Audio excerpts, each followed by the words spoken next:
I was thinking about this the other day. If you look at the dashboard of like any car, there is always an odometer right there. Oh, yeah. Always taken up. Right. It just clicks up mile after mile, year after year. And, as long as the wheels are turning, that number just inevitably gets bigger. It is totally automatic. Unavoidable, really. Right. You can't stop it. Exactly. But here was the thing about an odometer that kind of hit me. It tells you absolutely nothing about where you are actually going.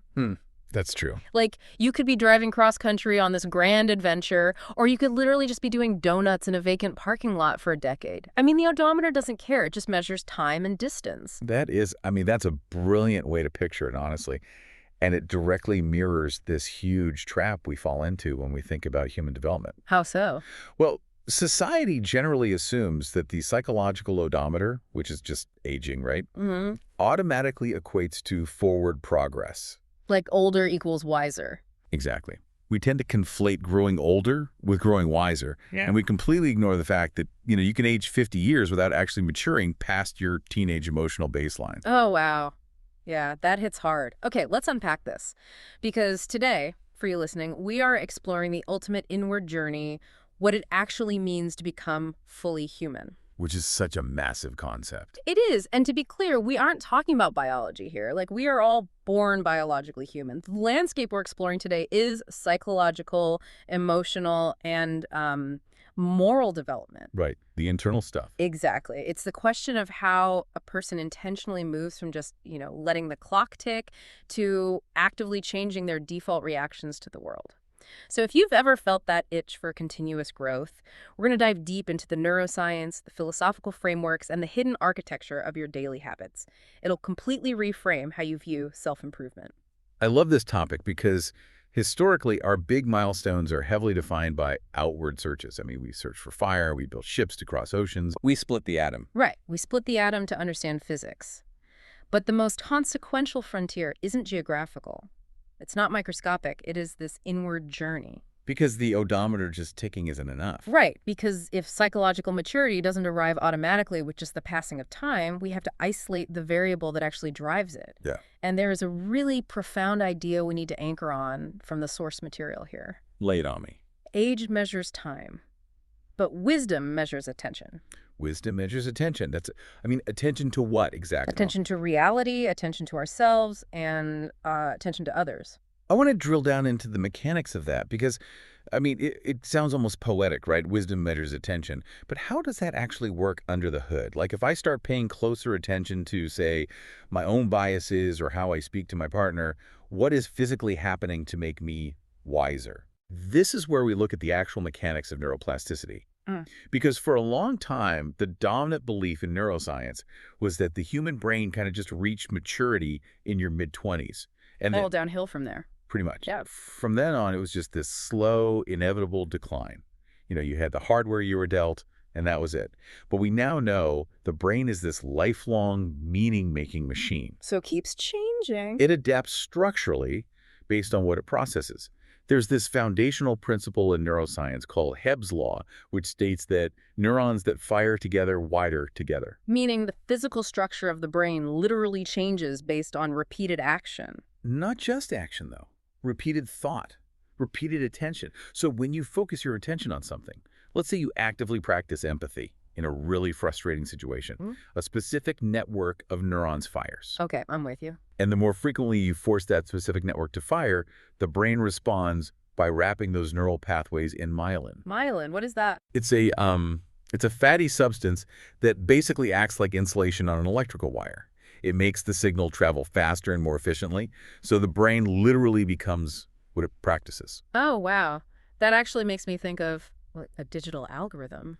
How so? Well, if you constantly feed a social media algorithm outrage-like, if you linger on those angry videos or you're always commenting on controversial posts, the algorithm learns that this is what keeps you engaged. Oh, yeah. It optimizes for anger. Exactly. It optimizes for anger. But applying that to my own brain, does that mean if I feed my mind curiosity and empathy, it physically wires itself to default to those states? It does, absolutely.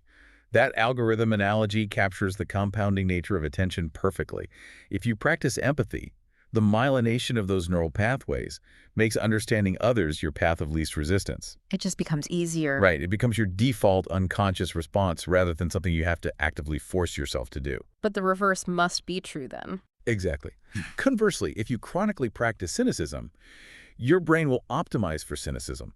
You will spot the negative in a room before you even realize you're doing it. Wait, but if my brain is just kind of blindly wiring itself based on my attention, how does it know the difference between, say, me focusing on a problem to solve it versus just endlessly ruminating on anxiety? Because both of those involve heavy attention, right? That is the crucial catch. The brain doesn't judge the moral or practical value of the thoughts. It only measures the frequency and the intensity of the firing. Wow. Yeah, rumination strengthens the anxiety pathways just as effectively as problem solving strengthens your executive function. And this brings us to a concept in our research that describes human beings as inherently unfinished. Unfinished. I like that. Not broken or incomplete, just a constant work in progress. Right, what's fascinating here is that this unfinished nature is actually our absolute greatest evolutionary advantage. Really? More than, like, our thumbs. Yeah. I mean, most creatures are perfectly adapted to a specific environmental niche, right? But their behavior is largely fixed by instinct. They just do what they're programmed to do. Exactly. But human beings possess this metacognitive ability. We can step back, observe our own neural programming, and intentionally choose to rewire it. We can change the algorithm. We can.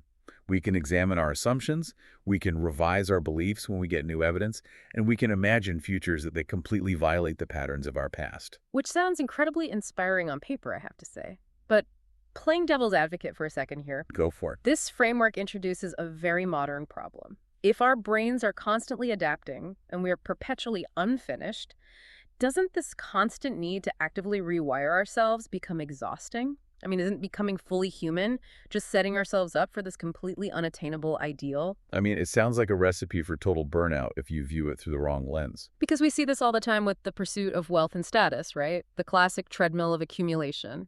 Oh, yeah. The hustle culture. Right. You hustle for a promotion, you get the bigger house, but there is always someone richer. The dopamine hit fades, and you just have to run faster to feel the same level of satisfaction.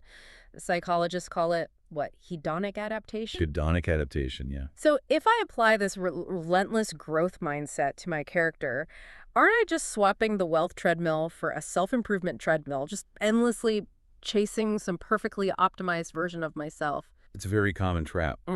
But we have to distinguish between the architecture of those two treadmills. The accumulation treadmill relies entirely on external comparative metrics.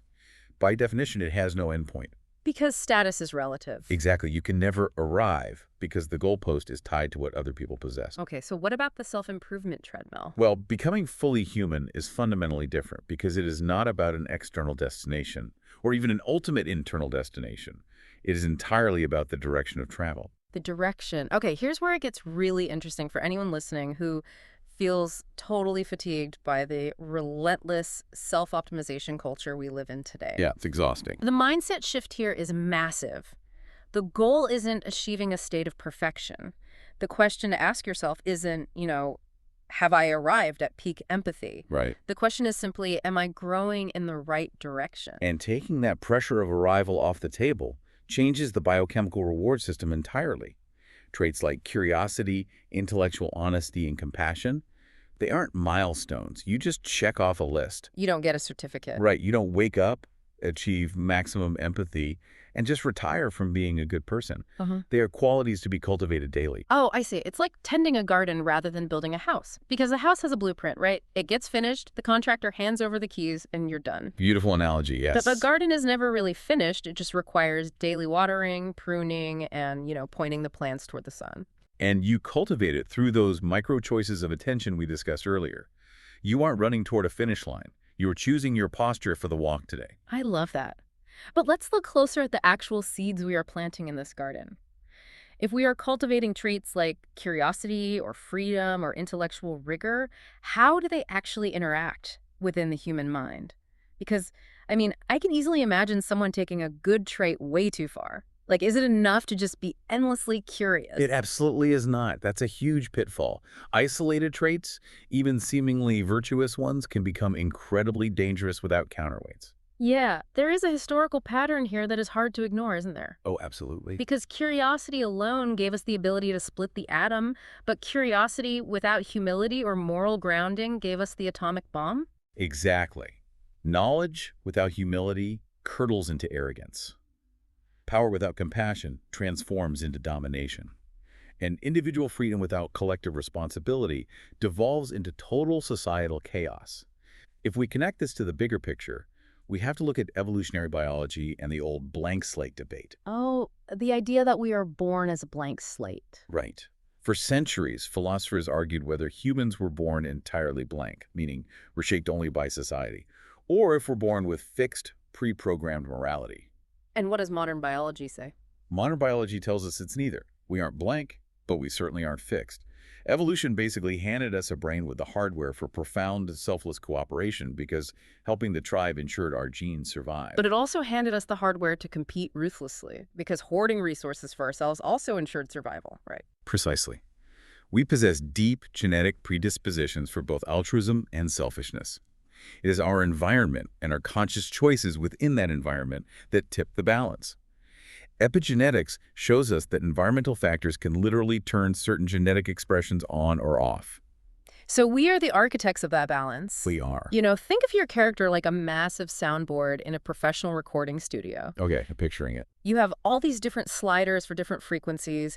You have a dial for freedom, a dial for science, a dial for curiosity. But if you crank the freedom dial all the way up to 10, leave everything else at 0 and just hit play, you don't get a masterpiece. No, you'd blow out the studio monitors with high-frequency screeching. Exactly. You have to balance the freedom dial with the responsibility dial. You mix the crisp, sharp frequencies of science and reason with the warmer tones of humility and empathy to actually get harmony.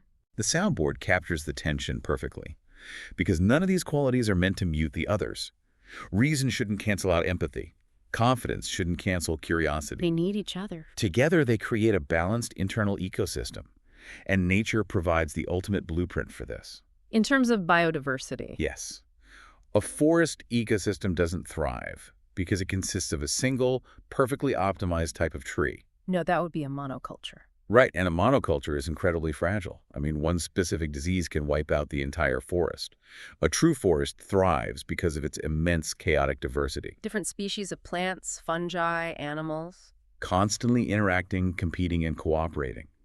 The resilience of the forest is derived directly from its diversity.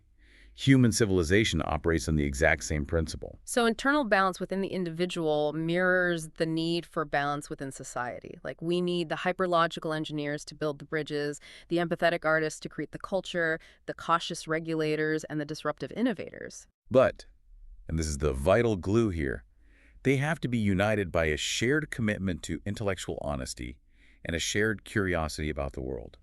A civilization falls apart when those different factions stop listening to each other and retreat into absolute certainty. Which begs the question of scale. We've talked about the inward journey of the individual, myelinating empathy, balancing the internal soundboard. But how do we actually take that delicate balance of character and scale it up to society at large? Because our current systems don't exactly seem optimized for becoming fully human. No, they really aren't. Our modern institutions are largely hangovers from the Industrial Revolution. They were built for factories. Exactly. They were designed for efficiency and output, not for human flourishing. Redefining what it means to be fully human requires a radical re-lens on the purpose of those institutions. Take the education system, for example. Right now, it largely functions as a conveyor belt. Just moving kids along. Yeah, it's basically a data transfer mechanism designed to fill young minds with standardized information just so they can pass standardized tests. But if the goal is to cultivate balanced, unfinished humans, the real purpose of education shouldn't be memorization. It should be cultivating minds capable of questioning wisely. It requires teaching the methodology of inquiry, not just delivering the conclusions. And the same goes for science. We often treat science in the public sphere as this static encyclopedia of absolute facts to be memorized. But the deepest value of science isn't the data itself. It's the underlying principle of intellectual honesty. It's teaching a society the rigor of falsifiability. Yes, the willingness to look at new data and publicly say, I was wrong and I am updating my worldview. and philosophy. It's treated as an elite academic sport where you learn logic to crush your opponent in a debate. But philosophy is really just the art of learning to ask better questions about existence. When you redefine these institutions like that, you redefine the ultimate purpose of civilization itself. It isn't merely about technological advancement or economic survival. It is about becoming conscious of what we are collectively becoming. We have to view this through the lens of the generational baton. The generational baton, I love that phrasing. Think about our position in time. Every single generation inherits a world they did not create. The infrastructure, the borders, the societal norms. We basically walked into a play that was already halfway through the second act. And we just have to pick up our lines. Right, and inevitably we will all pass away and leave a world behind that we will never fully see. We occupy this tiny, fleeting gap between the deep past and the deep future. And the responsibility in that gap isn't to somehow build a flawless utopian society, because, as we discussed, perfection is the wrong metric. It's a mirage. The only genuine responsibility we have in that gap is to leave humanity slightly wiser than we found it, to hand off a culture that is marginally more compassionate, more curious, and more intellectually honest. So what does this all mean for you, listening right now? Because talking about the arc of civilization and the generational baton can sound very grandiose. It can feel very distant. Right. It's easy to listen to this and think, well, I don't set educational policy. I don't run a research lab. I'm literally just trying to get through my commute right now. What does this have to do with my Tuesday morning? The beauty of this entire framework is that the macro is entirely dependent on the micro. Civilizations are rarely transformed overnight by massive institutional mandates or singular great leaders. They're transformed by ordinary people. By the compounding, localized effect of millions of ordinary people shifting their default behaviors. Millions of people making micro choices with their attention. Consider the butterfly effect of a single action. Choosing to adopt a genuinely curious stance during a really tense defensive meeting at work. Instead of trying to win the argument, you ask an honest question. That slight de-escalation lowers the cortisol levels in the whole room. Exactly. Yeah. Which allows someone else to speak up with an idea that actually solves the problem. Or think about one act of unprompted kindness. It changes the recipient's emotional state, which then changes how they interact with their children that evening. It's all connected. The future isn't forged in a vacuum. It is forged by those who never stop learning and adjusting. Which introduces the final and perhaps most difficult friction point, because this open-ended, lifelong journey of questioning requires a high tolerance for ambiguity. And we hate ambiguity. Frankly, ambiguity is uncomfortable. And that's exactly why throughout history, rigid systems of belief, whether they are political ideologies, dogmatic philosophies, or cults of personality, have been so incredibly seductive. They offer the ultimate comfort. Certainty. Certainty. They look at the exhausted human and say, here is the absolute truth. Stop questioning. Now rest. Certainty feels like safety. It totally removes the cognitive load of having to figure things out. But adopting rigid certainty is the death of the inward journey. Because it stops neuroplasticity, dead in its tracks. The invitation here is to resist that false comfort, to keep asking, keep growing, and keep becoming. And we don't keep asking just because the universe is, like, hiding the answers from us like some cosmic puzzle. We keep asking because human understanding will always, by definition, be incomplete. The universe is just too complex for our ape-descended brains to fully map. But that incomplete understanding isn't a failure of human intelligence. It is, in fact, the engine of wonder. The engine of wonder. It is the fuel for the journey. Because wonder cannot exist in a state of absolute certainty. You only experience wonder when you confront the unknown. That makes total sense. The goal isn't to blindly adopt everything we've talked about today without scrutiny either. The invitation is to question, observe, learn, revise, and grow. And above all, to never allow the emotional comfort of certainty to become more valuable than the pursuit of truth. Because the moment you prioritize certainty, you stop looking. The odometer might keep ticking up the years, but you have fundamentally parked the car. Which brings us to the ultimate paradox of becoming fully human. You might intuitively assume that the more you learn, the more books you read, the more experiences you have, the closer you get to the end of the journey. Like filling up a hard drive. Right. But the reality is the Dunning-Kruger effect in reverse. The more we truly understand about biology, physics, or human psychology, the more we realize how vastly deep the ocean of our ignorance truly is. The horizon just expands the closer you get to it. It does. And accepting that means becoming fully human isn't about reaching an enlightened finish line at all. It is about falling in love with the journey of discovery itself. This raises an important question, perhaps the most vital question you can ask yourself. Before we try to solve the massive abstract puzzle of what should humanity become over the next century, we have to turn the lens inward. We have to start with ourselves. Right. If every thought we have, every action we take, and every conversation we engage in quietly shapes the future of our species, what kind of human being do I choose to become today? Because the future of our civilization is quite literally being written inside the neural pathways of each of us right now. Thank you so much for joining us on this deep dive today. We've explored a massive landscape, from the microscopic reality of myelin sheaths and Hebb's law to the macroscopic vision of a society built on the engine of wonder. We promised a reframing of self-improvement, moving away from the exhausting treadmill of accumulation and toward a daily cultivation of character. And we want to leave you with a practical application of everything we've just unpacked. Think back to our opening metaphor about the car's odometer. Age is just time passing, but wisdom is a direction chosen by attention. If, as we've learned today, your brain physically rewires its own architecture based entirely on what you focus on, literally building stronger neurological bridges for curiosity, reflection, or empathy based on the data you feed it, consider what just happened. It's pretty amazing to think about. It really is. What invisible structural changes did you just make to your own mind simply by giving your focused attention to this deep dive for the last 15 minutes? You just spent a significant chunk of your day feeding your mental algorithm concepts of growth, balance, and the engine of wonder. So how will that new microscopic architecture automatically change the way you navigate tomorrow's unexpected challenges? Keep your hands on the wheel and keep checking your direction.